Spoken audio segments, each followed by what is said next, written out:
pemirsa sudah hadir 3 narasumber di studio Metro TV. Di sebelah kiri saya adalah tokoh perdamaian sekaligus Direktur Wahid Foundation, ada Yeni Wahid. Kemudian di sebelah kanan saya adalah pakar hukum internasional Profesor Hikmahanto Juwana dan juga Direktur Hubungan Eksternal Indo-Pacific Strategic Intelligence Aisyah R. Kusuma Somantri. Apa kabar Bapak Ibu? Terima kasih sudah hadir di Kontroversi pada malam hari ini. Nanti kami juga akan tersambung dengan kontributor kami yang berada di Iran. Tapi sebelum itu saya akan ke Mbak Yeni terlebih dahulu. Mbak Yeni, mungkin nanti kita juga sambil tampilkan ya rekan-rekan, ada begitu banyak jutaan rakyat Iran dan juga Irak yang berkumpul untuk mengantarkan Ayatullah Ali Khamenei di pemakaman terakhirnya. Apakah ini menandakan bahwa propaganda Barat selama ini Amerika Serikat dan Zionis Israel bahwa rakyat Iran itu membenci, rakyat itu menderita karena pemerintahan karena rezim Iran saat ini itu salah dan gagal total? Sebetulnya kalau ada kelompok yang anti rezim pasti tetap ada. Tapi saya rasa mereka melihat bahwa mereka tidak ingin solusi itu datangnya dari luar. Mereka tetap ingin solusi kalaupun ada pergantian rezim itu datang dari dalam, bukan dipaksakan dari luar seperti Irak misalnya atau Libya. Nah, ada trauma di sana ya di masyarakat Iran sendiri. Jadi mereka tetap, dan bagi mereka pemimpin tertinggi yang supreme leader Iran sekarang ini sosok yang tetap penting. Nah, yang terjadi sekarang jutaan orang yang berkumpul bersama ini memang sengaja kalau menurut saya memang upaya dari pemerintah Iran sendiri untuk memperlihatkan, untuk melakukan konsolidasi, memperlihatkan dukungan yang masih sangat masif baik dari internal maupun dari eksternal. Jadi ada efek yang namanya rallying around the flag. Jadi ketika ada serangan dari luar, maka semua orang kemudian berkumpul mengelilingi bendera, ya malah mengusung benderanya bersama-sama. Nah, Iran itu adalah orang-orang yang punya punya harga diri. Jadi mereka tentu tidak terima kalau negaranya diserang oleh Amerika. Nah, jadi dalam hal ini memang pemerintah Iran memang melakukan konsolidasi juga menggunakan pemakaman ini. Pesan apa yang ingin disampaikan? Pemakaman dilakukan tanggal 4 Juli, hari lahirnya Amerika. Ini kan simbol ya, sangat simbolik sekali gitu ya. Ya pesannya untuk menyampaikan bahwa kami masih bersatu, kami masih sangat kuat, kami memiliki dukungan dari dalam negeri maupun dari luar negeri. Dengan banyaknya tamu yang hadir, lebih dari 100 delegasi, delegasi dari 100 negara yang datang. Bahkan rival-rival Iran pun datang juga. Artinya apa itu, Mbak? Ya, artinya bahwa Iran, tujuan Amerika untuk melemahkan Iran ini tidak berhasil menurut saya. Karena Iran masih tegar berdiri sampai titik ini. Dan pergantian rezim yang ingin dilakukan oleh Amerika dalam waktu cepat gagal total. Nah, Iran masih tetap melawan dan Iran menjadi simbol perlawanan baru di dunia, dan banyak orang kemudian malah justru mendukung Iran melawan Amerika dan Israel. Baik, tapi Prof. baru 3 minggu MOU untuk mengakhiri perang antara Amerika Serikat dengan Iran itu dilakukan.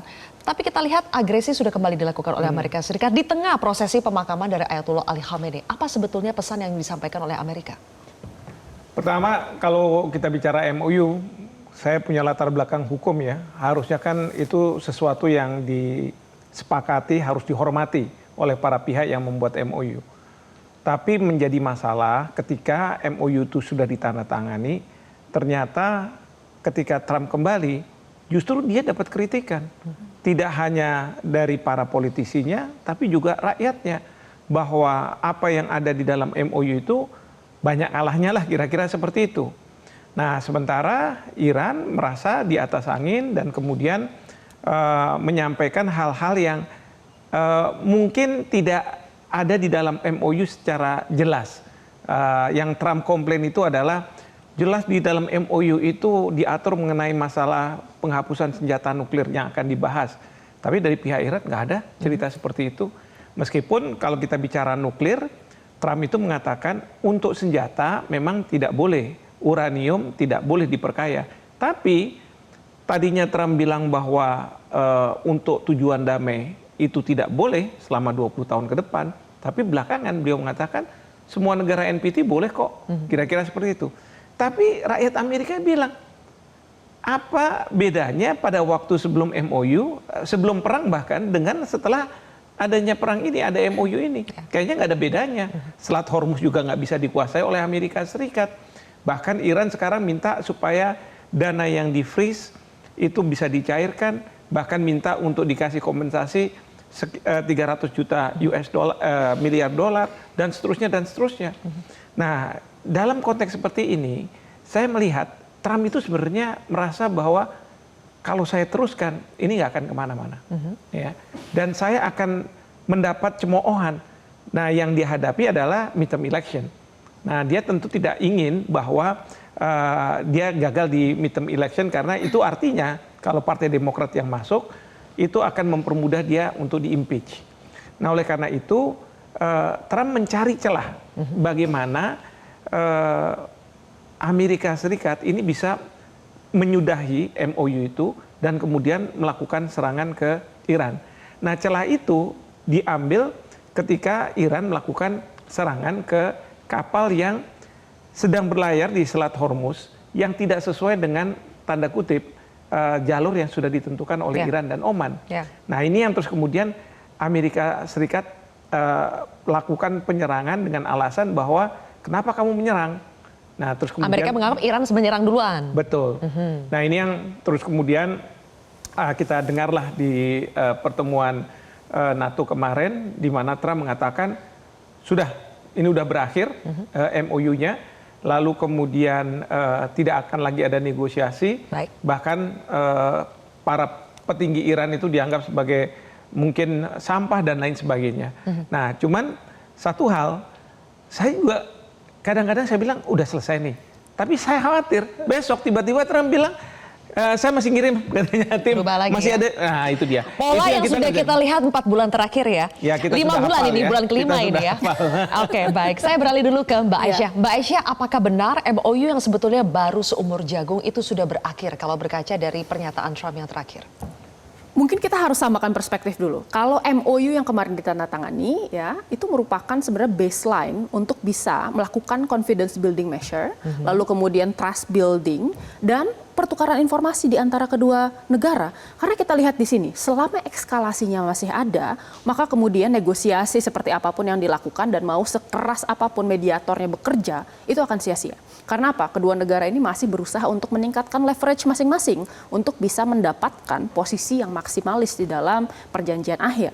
Nah, tetapi kita lihat di sini sebenarnya ada permasalahan sebenarnya perbedaan interpretasi di antara Amerika Serikat dan Iran, gitu ya. Di mana Amerika Serikat sebenarnya kan terus menekankan ya bagaimana Iran ini melanggar pasal pertama, sementara Iran ini menekankan sebenarnya pasal kelima yang berisi bahwa ya menurut MOU tersebut Iran memegang kontrol. Sementara menurut Amerika Serikat seharusnya sudah berhenti tuh aksi-aksi militer, lalu kemudian harusnya ya Selat Hormuz sudah dibuka. Sudah bebas. Betul, sudah bebas. Tetapi kan permasalahannya tidak seperti itu. Bahkan kemudian dari Arakci sendiri menyatakan bahwa tidak mungkin ada pengaturan yang sama seperti sebelum perang.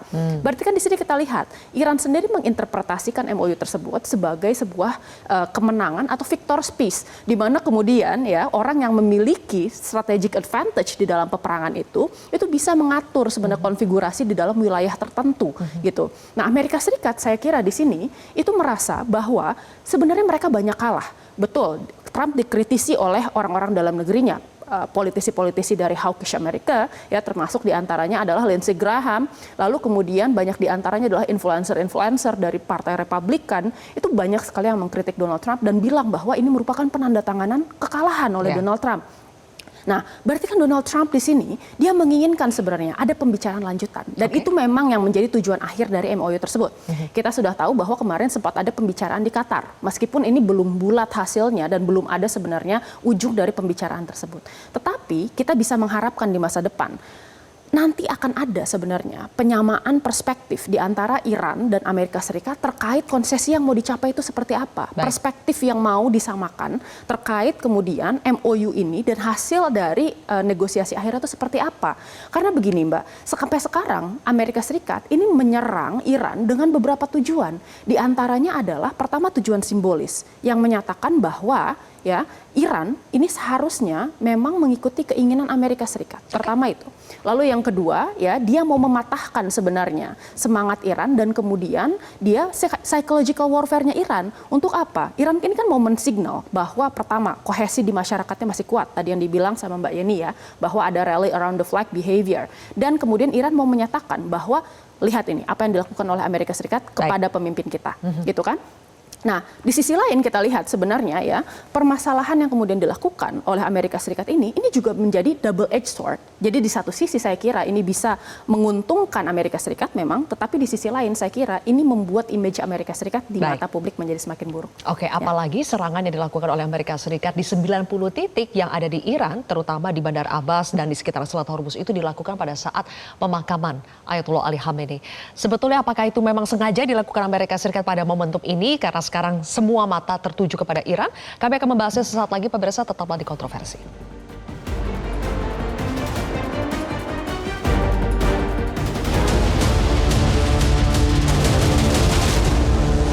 Jelajahi cara baru mendapatkan informasi. Download Metro TV Extend sekarang.